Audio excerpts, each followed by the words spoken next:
नमस्कार दोस्तों, मैं राहुल शर्मा आप सभी का हार्दिक अभिनंदन करता हूं टेक्स्ट बुक के प्लेटफॉर्म पर। कूटनीति की दुनिया में कोई किसी का सगा नहीं होता है। आज इस दुनिया में अगर दो देश नजदीक आ रहे हैं तो इसका मतलब उनके बीच में ट्रेड यानी व्यापार बड़ा शानदार हो रहा है।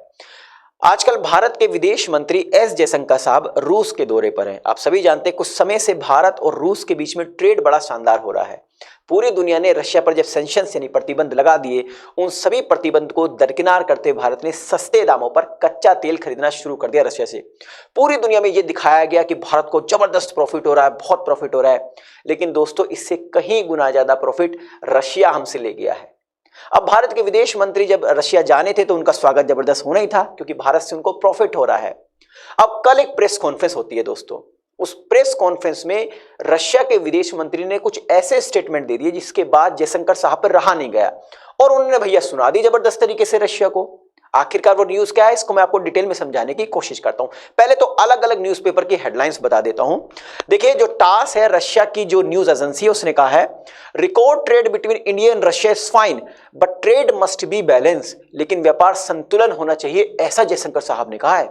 इसके बाद नवभारत टाइम्स ने क्या कहा है कि भारत और रूस में रिकॉर्ड व्यापार तो ठीक है, लेकिन जयशंकर ने दोस्त रूसी विदेश मंत्री को क्यों सुना दिया। भाई, अच्छा खासा व्यापार हो रहा है, उसके बाद भी जयशंकर साहब के तेवर थोड़े निराले हैं। इसके अलावा अमर उजाला ने क्या पब्लिश किया कि इंडिया रशिया ट्रेड, भारत रूस व्यापार 50 अरब डॉलर से अधिक है। लेकिन यहां भी लेकिन आ गया, मतलब भारत के विदेश मंत्री एक एग्रेसिव मूड में है। आइए न्यूज क्या है मैं आपको समझाने की कोशिश करता हूं। देखिए, ये जब कल जो प्रेस कॉन्फ्रेंस हुई है ना दोस्तों, उस प्रेस कॉन्फ्रेंस के अंत में रशिया के विदेश मंत्री ने कहा कि हमें दुख है कि भारत ने हमारे अलावा यूक्रेन से सनफ्लावर ऑयल, एक खाद्य तेल है, एडिजिबल ऑयल है, इसको क्यों खरीदा यूक्रेन से। बस ये तो कहना लो और बस फिर क्या था, अपने जो विदेश मंत्री उनका शुरू होना लो। न्यूज क्या आपको डिटेल में समझाने की कोशिश करता हूं। देखिए, जब प्रेस कॉन्फ्रेंस हो रही थी तो उस समय रशिया के जो विदेश मंत्रियों ने कहा कि हम बड़े खुश हैं क्योंकि भारत और रूस के बीच में जो व्यापारिक समझौता है, व्यापारिक जो डील है, वो बहुत ऊपर बढ़ चुकी है। हमारे बीच में जो व्यापार है वो अपने हाईएस्ट लेवल पर पहुंच चुका है। तो इसके बाद नंबर आता है भारत के विदेश मंत्री का। तो भारत के विदेश मंत्री कहते हैं कि मैं बहुत खुश हूं कि भारत और रूस के बीच में व्यापार लगातार बढ़ रहा है। मैं आपको बता दूं दोस्तों, इस साल कुछ महीनों में, अप्रैल से लेकर दिसंबर महीने के बीच में ही लगभग भारत और रूस के बीच में जो व्यापार हुआ 50 बिलियन डॉलर को क्रॉस कर चुका और अभी कुछ दिन बचे हैं, तो शायद और भी बढ़ जाए। ये बात खुद रशिया के विदेश मंत्री ने बताया है और भारत के विदेश मंत्री जयशंकर इस पर खुश थे। इसके बाद उन्होंने एक जो स्टेटमेंट दिया है, वो स्टेटमेंट भारत के विदेश मंत्री ने कहा है कि व्यापार तो बढ़ रहा है लेकिन व्यापार संतुलन होना चाहिए। संतुलन का मतलब है कि अगर रशिया को प्रॉफिट हो रहा है तो प्रॉफिट भारत को भी होना चाहिए इस ट्रेड से। इस ट्रेड में ज्यादा फायदा रूस का हुआ है। अब जयशंकर साहब तो आंकड़ों के साथ बोलते हैं, तो उन्होंने कुछ आंकड़े पेश कर दिए जिससे पूरी दुनिया की नींद उड़ गई है। क्या कहा है जयशंकर साहब ने, मैं आपको बता दूं दोस्तों। भारत और रशिया के बीच में 50 बिलियन डॉलर का जो ट्रेड है वो कंप्लीट हो चुका है इस साल अभी दिसंबर के भी कुछ दिन बचे हैं। लेकिन इस ट्रेड में मैं आपको बता दूं, जो 50 बिलियन डॉलर का ट्रेड हुआ है, इसमें अप्रैल से लेकर दिसंबर तक जो रशिया से भारत की ओर एक्सपोर्ट हुआ है उसमें 400% की वृद्धि हुई है, क्योंकि रशिया से भारत की ओर जाता कच्चा तेल ही आया है। कच्चे तेल में 400% उन्होंने एक्सपोर्ट किया है, यानी मोटा मुनाफा ले गए। कितना मुनाफा ले गए? 32.88 बिलियन डॉलर्स का पैसा ले गए वो भारत से। जबकि जो भारत से एक्सपोर्ट हो रहा रशिया की ओर, उसमें 14% की गिरावट आई है, 14% का डिक्लाइन आया है दोस्तों। यानी कि 1.87 बिलियन डॉलर का ही भारत को फायदा हुआ है, केवल इतना ट्रेड हुआ है। यानी कि जो ट्रेड हुआ है 50 बिलियन डॉलर का, इसमें ज्यादा मुनाफा किसको हुआ है? रशिया को हुआ। तो इस बात को एकदम तुरंत, क्योंकि वो दिखा ज्यादा रहे थे रशिया के विदेश मंत्री, तो जयशंकर साहब ने कहा कि दिखाइए मत, स्पष्ट बताइए किसको ज्यादा फायदा हुआ है।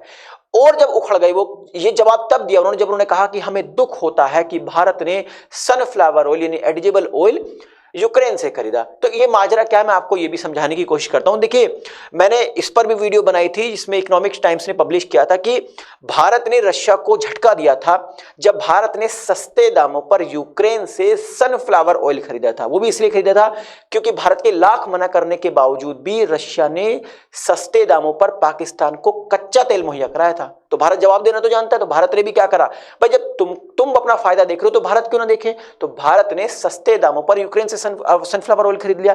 इसके बारे में मैं कुछ फैक्ट बताऊं आपको दोस्तों। भारत के अंदर एक समय ऐसा आया जब ये रशिया यूक्रेन वॉर की शुरुआत हुई, क्योंकि भारत अपना जो सनफ्लावर ऑयल है, जो एडिजेबल ऑयल है, 2/3 एडिजेबल ऑयल विदेश के अलग अलग देशों से खरीदता है। इसमें इंडोनेशिया, थाईलैंड, रशिया है, ठीक है। लेकिन जैसे ही इस वॉर की शुरुआत होती है, रशिया यूक्रेन वॉर की शुरुआत होती है, तो पूरी दुनिया पर इसका इंपैक्ट पड़ता है। भारत रशिया से सनफ्लावर ऑयल खरीद नहीं पाता है, इसलिए इसकी वजह से भारत में जो खाद्य तेल है उनके प्राइस बढ़ने लगे। लेकिन भारत फिर क्या करता है, यूक्रेन से तेल खरीद लेता है, जिस सनफ्लावर ऑयल खरीदता है, जिससे खाद्य तेलों के रेट कुछ कम होने लगते हैं। बहुत ज्यादा तो नहीं, लेकिन हाँ इंपैक्ट पड़ता है।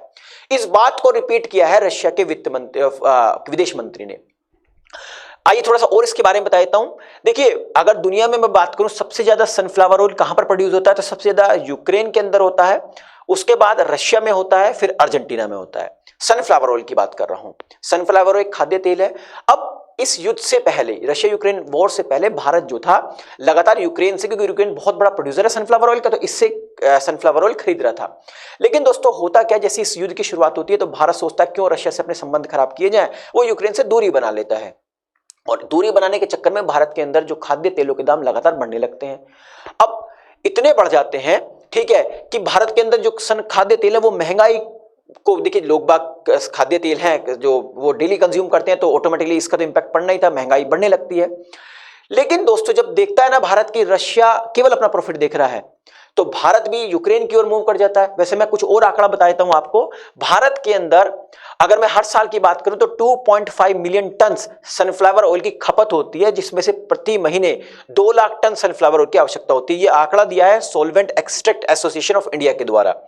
इंडिया सनफ्लावर ऑयल इंपोर्ट करता है लगभग 3.2 बिलियन डॉलर का फ्रॉम अब्रोड से, जिसमें से 70% यूक्रेन से करता था, ठीक है, और 20% रशिया से और 10% अर्जेंटीना से। लेकिन जैसे वॉर शुरुआत होती है, युद्ध की शुरुआत होती है, तो झुकाव किसकी ओर कर देता है भारत, रशिया की ओर कर देता है, यूक्रेन से दूरी बना लेता है।